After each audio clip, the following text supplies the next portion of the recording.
This training CD is designed to give you an awareness of some key points and service procedures that need to be considered when working with the C4.4 and C6.6 Assert engines. After completing the introduction and fuel system operation sections, the service procedures can be viewed as required. This will allow you to easily refresh your knowledge of a specific task before commencing that job on the engine. The fuel system uses the latest cutting-edge common rail technology requiring filtration down to 2 microns. Remember, the high pressures generated can be dangerous.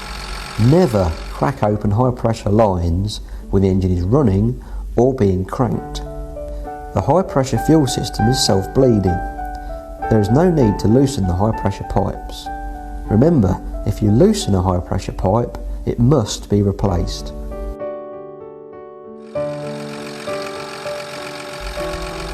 If a leak is suspected, never put yourself in the path of high pressure fuel. Only inspect for leaks with the engine stopped. The high pressure fuel pipes are specially formed and hardened using a method called auto-frottage. If for any reason the high pressure fuel pipes need to be removed, they must not be reused. If the pipe retaining clips need to be removed, they must also be replaced with new ones. We must protect open fuel passages from dirt ingress by using the correct protective caps. These are available as a service kit. Once the cap has been used, it must be disposed of. Before fitting the new pipe, we must check the packaging does not show signs of damage that may indicate the pipe has been bent or that dirt may have got in. If the caps are missing, the pipe should not be used. When fitting the new pipe, do not tweak or bend the pipe in any way. Fit new clips in the right place. Pipes not clipped correctly may vibrate and break. Be sure to torque the pipe correctly, and if it leaks, replace it.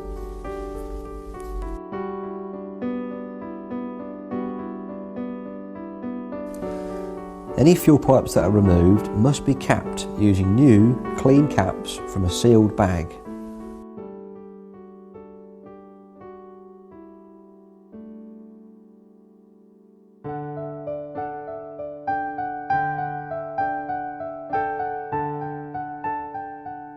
All the high pressure pipes are non-reusable. They must be discarded once removed.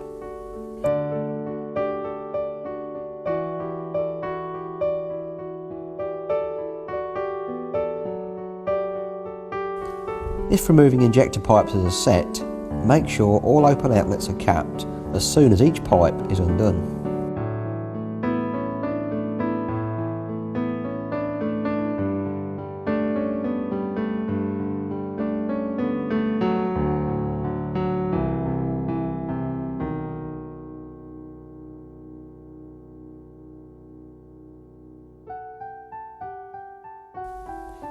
Once all the pipes are removed, the 3 retaining bolts are all that remain to remove the fuel rail.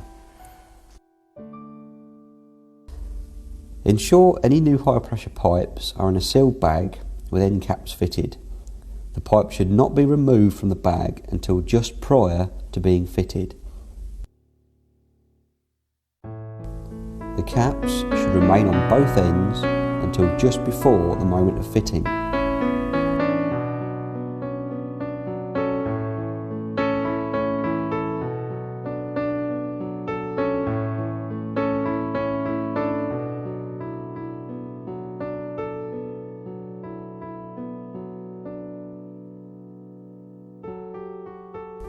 Torque all connections correctly.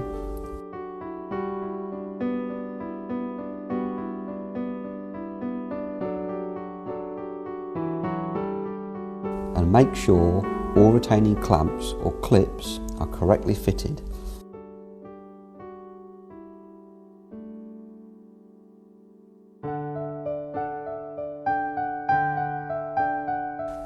When removing any of the fuel lines, make sure both ends are capped with new, clean caps.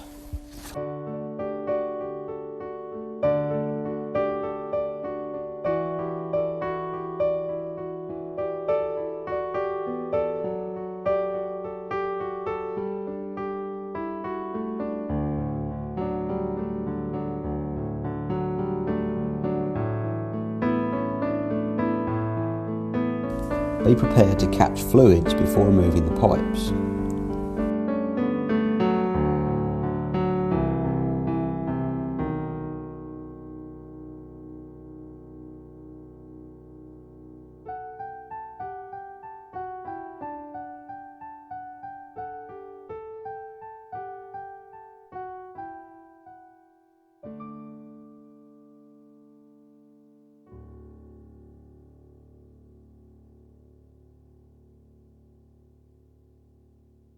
Ensure open ends are capped with the correct, new, clean caps.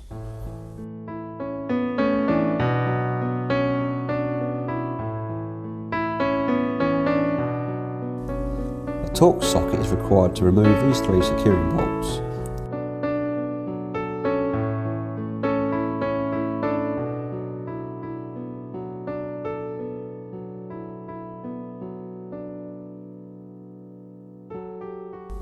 Once the bolts are undone, they can be used to draw out the spacer as shown.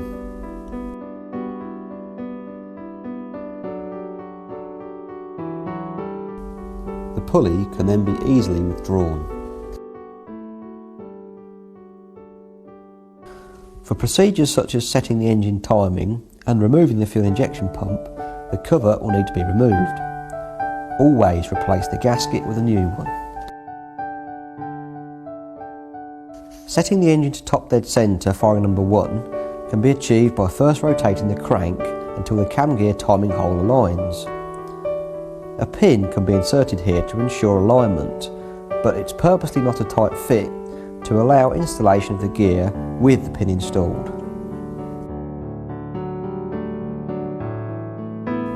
The C6.6 crankshaft locking pin is fitted through the side of the block into the crankshaft web. Access is gained by removing the blanking bolt.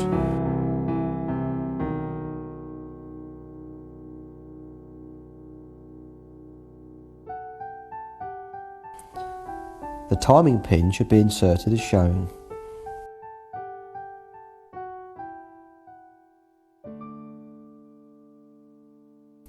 Turn the crank until the pin drops in the slot and ensure the pin is fully located by trying to turn the crank by hand.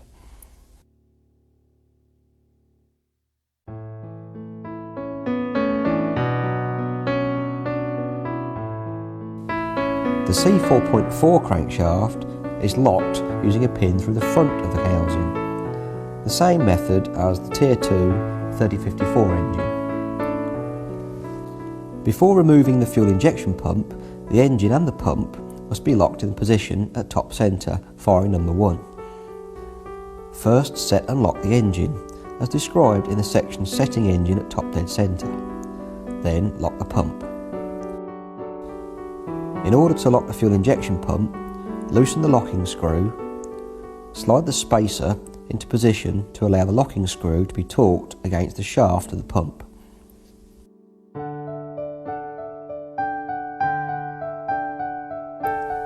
Apply sufficient pressure to the fuel injection pump gear to remove the backlash. Lock the fuel injection pump in this position.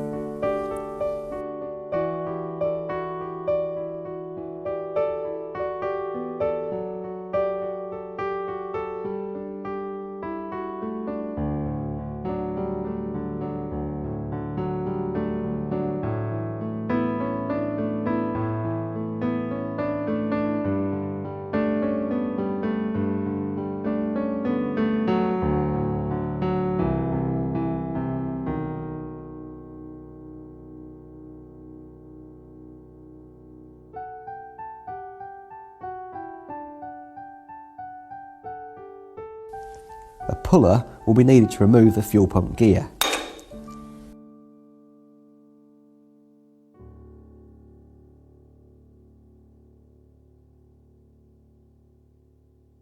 The 3 retaining bolts have sealing washers which must be replaced.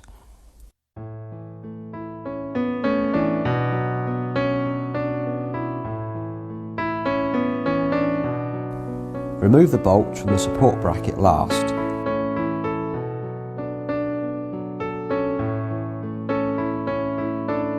The pump can then be removed.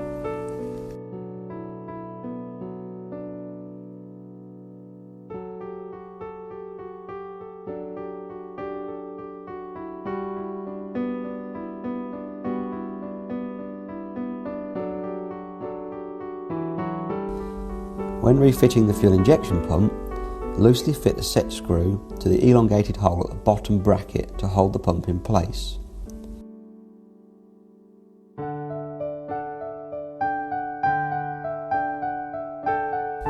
Then fit the 3 set screws in the front of the pump. Be sure to use new sealing washers.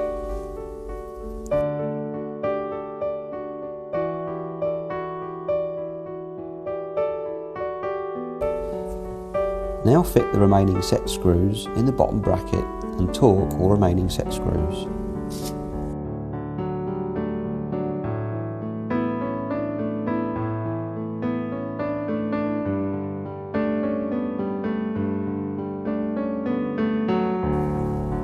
Before fitting the fuel injection pump gear, ensure that the taper for the pump and the gear are clean.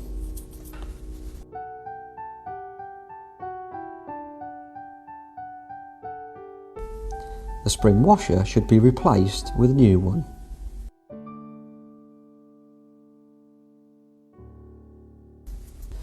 Align the gear, then remove the backlash counterclockwise before tightening the nut.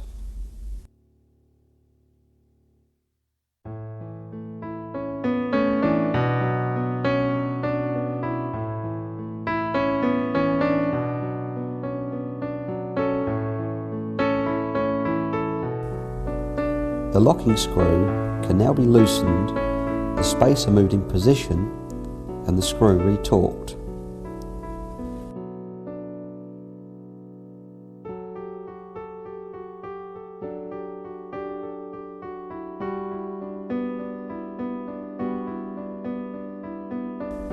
The crankshaft locking pin can now be removed and the blanking plug replaced.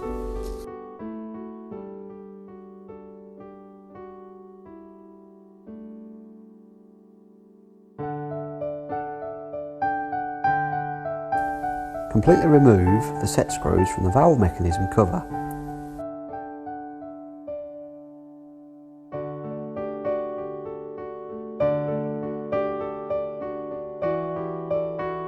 Remove and discard the joint.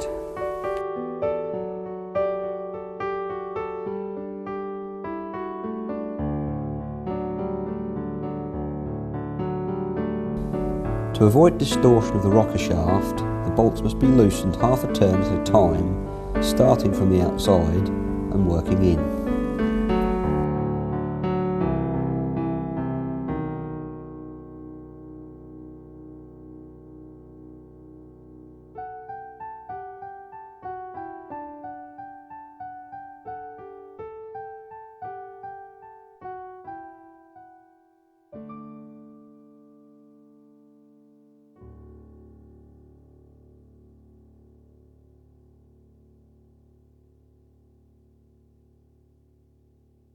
The set screws for the valve mechanism cover base are retained in the seal.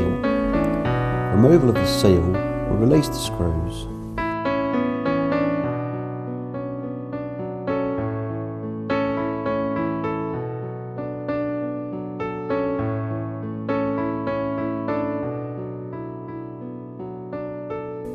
Where possible, injectors should be removed and installed without removing the rocker shaft. Carefully ease off the injector's sleeve, taking care not to disturb the protective cap.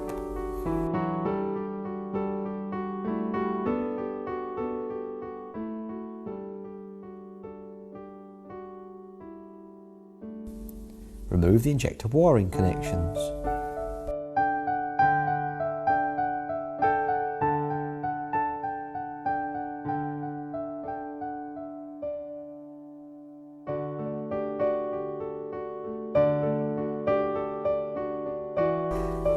Completely slacken off the inlet valve adjustment screw to allow the rockers to be moved out of the way of the injector bolt.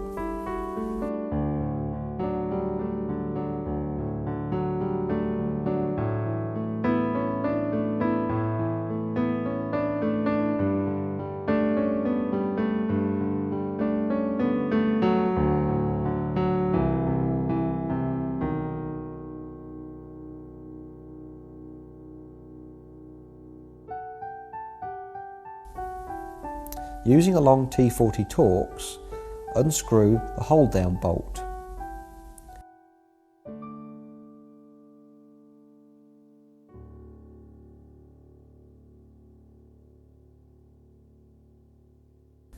Then pry out the injector below the clamp.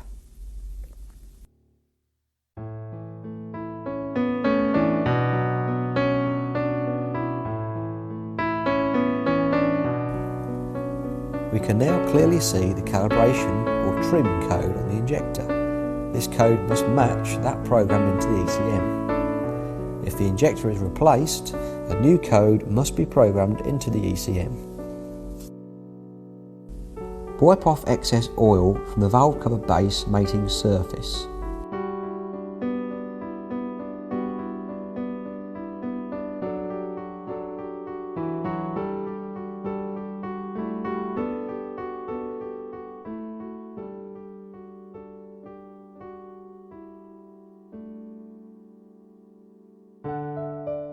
Torque the valve cover base in the sequence shown.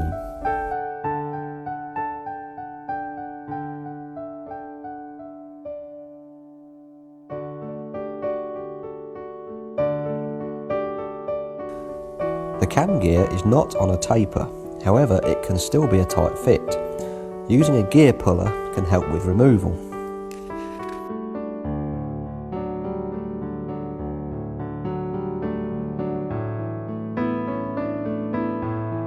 Remove the set screws that secure the front housing evenly.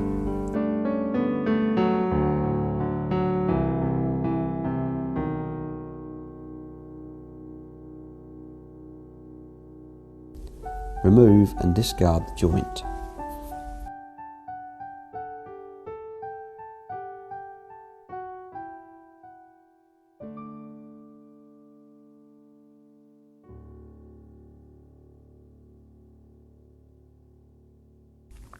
To make removal of the idler gear easier, remove the retaining bolts halfway and then use them like a handle to jiggle the gear off with a hub attached. Some engines use the heavy duty idler with needle roller bearings. These should be removed as an assembly.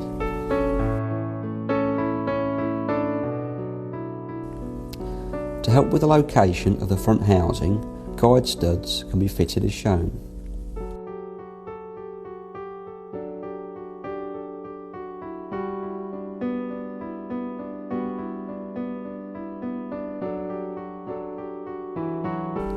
Locate a new joint on the block face.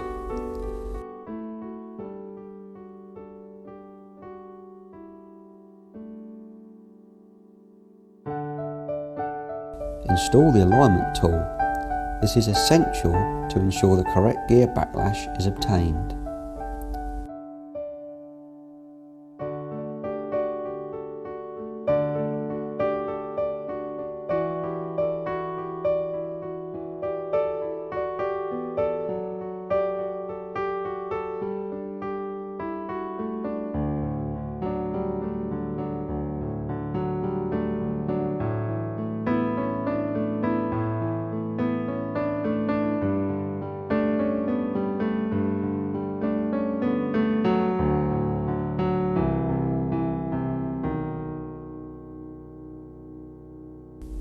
Install some set screws finger tight to hold the housing in position.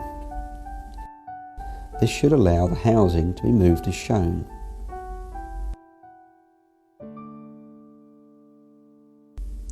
Use a straight edge and feeler gauges to align the housing with the bottom face of the block.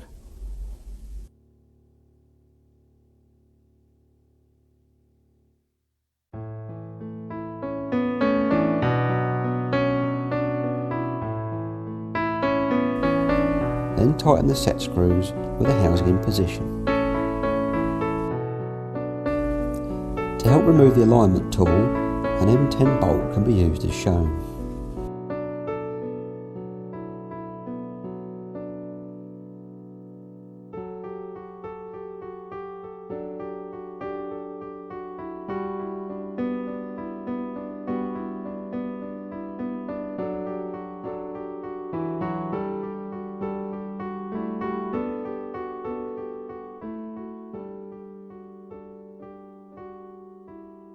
Slide on the cam gear and loosely fit the set screw.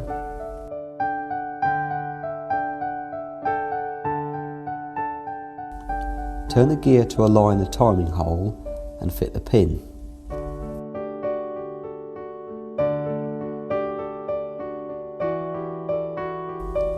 Fit the idler gear with the hole at the top.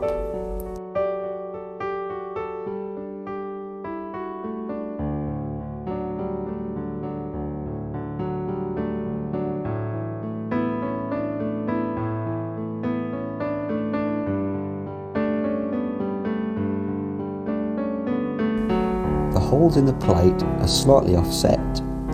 Ensure they align correctly with the holes in the hub.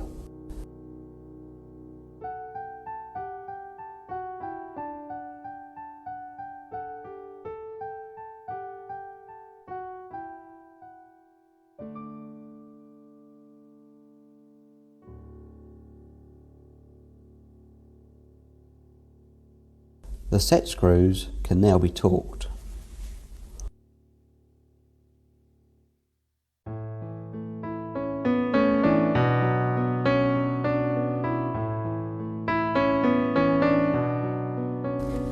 The front cover joint locates positively with lugs.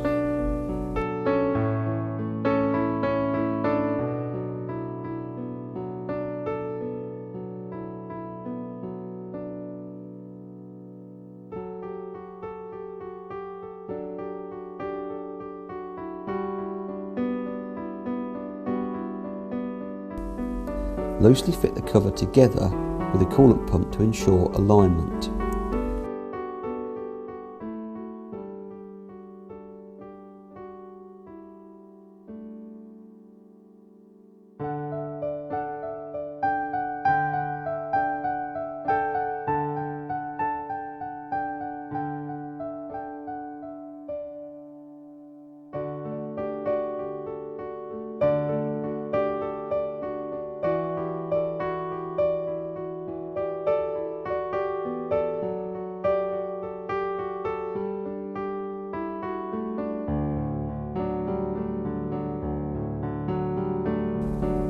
Finally, torque all the set screws.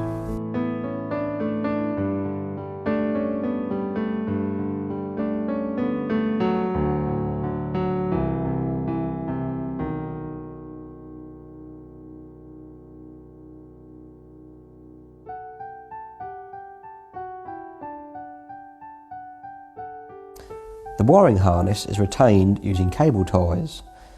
This allows the harness to be removed without damaging any retaining clips.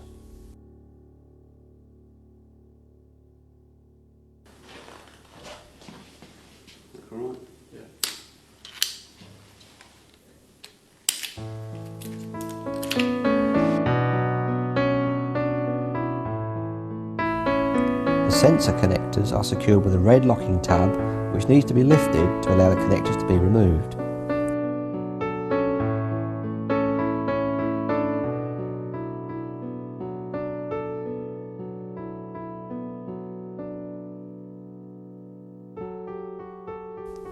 The connectors have seals which should be inspected to ensure they will not allow moisture to enter the connector.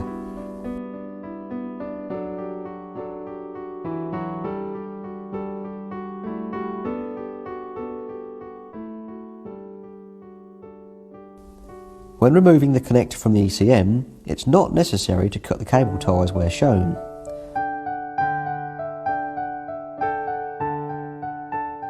Instead, first remove the connector,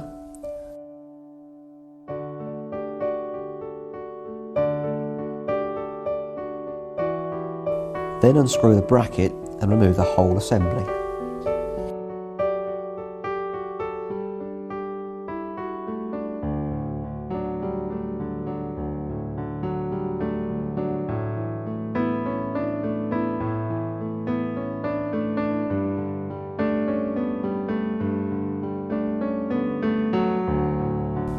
Torque the ECM connector correctly.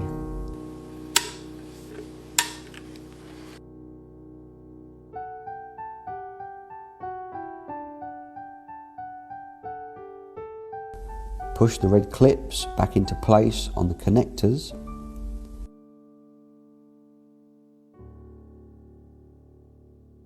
Replace the cable ties on all the correct points on the harness.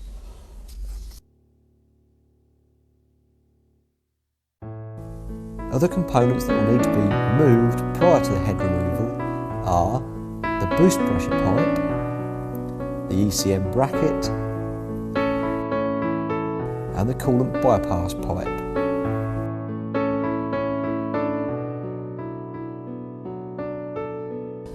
The oil pan should be removed with either the engine the correct way up or as shown. This will prevent any debris re-entering the engine.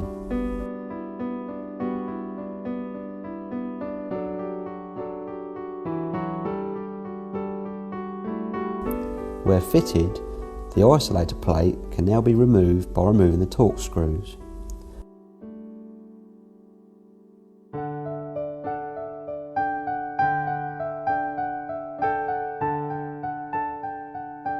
Remember, gaskets must never be reused.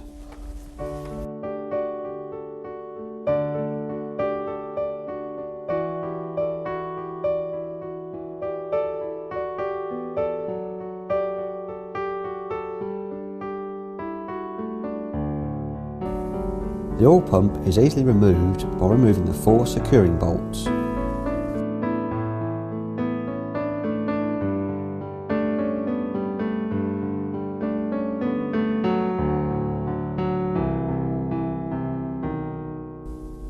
Ensure the oil seal protective sleeve is in place. Slide the seal over the sleeve onto the crank as shown. A special tool is needed to align the seal with the bottom face of the block. Secure the tool using the seal set screws in the position shown.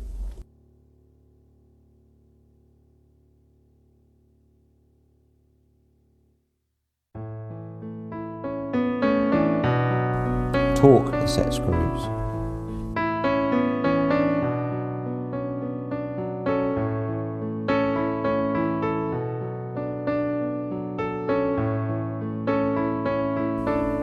Now fit 2 set screws in the positions shown.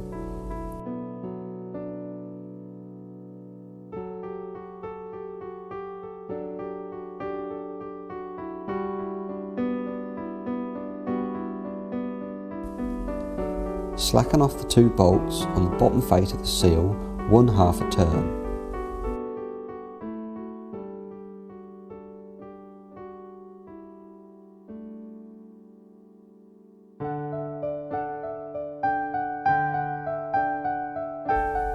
Now fit and torque all the remaining set screws.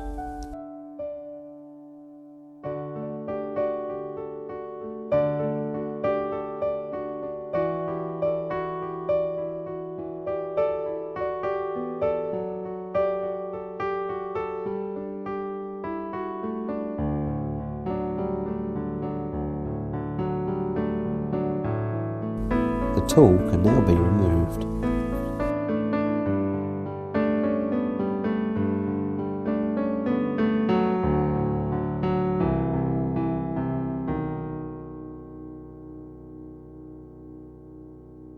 Before refitting the isolator plate or oil pan joint, a bead of sealer must be applied where shown.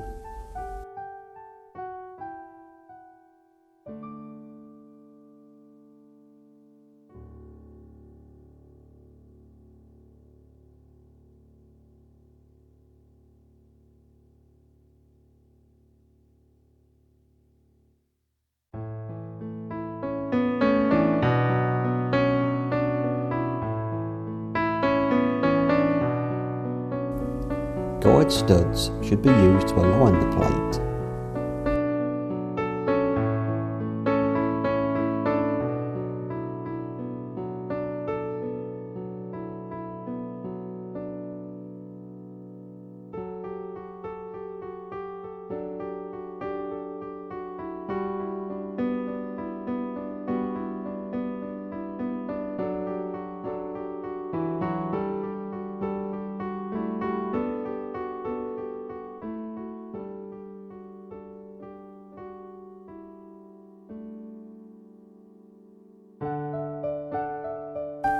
Inspect the seals on the set screws for damage and replace if required.